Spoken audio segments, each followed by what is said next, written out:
సత్యనారాయణ స్వామి వ్రతానికి బంతిపూల దండలతో డెకరేషన్ చేశాం కదా, కొన్ని పూలు మిగిలిపోయాయి. అందుకని చెప్పి ఆ పూలను మళ్ళీ ఇలా దండలుగా కట్టి గేటు దగ్గర డెకరేషన్ చేసామన్నమాట.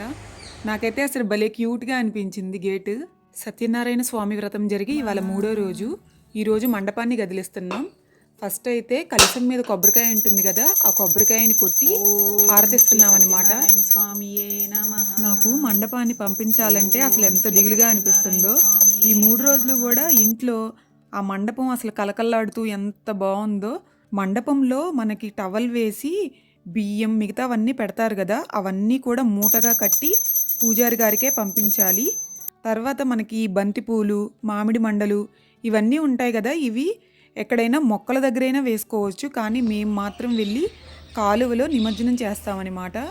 పసుపు, కుంకుమ, అరటికాయలు, ఒక 1 రూపీ కాయిన్ తీసుకువెళ్ళి హారతి ఇచ్చి నిమజ్జనం చేస్తాము.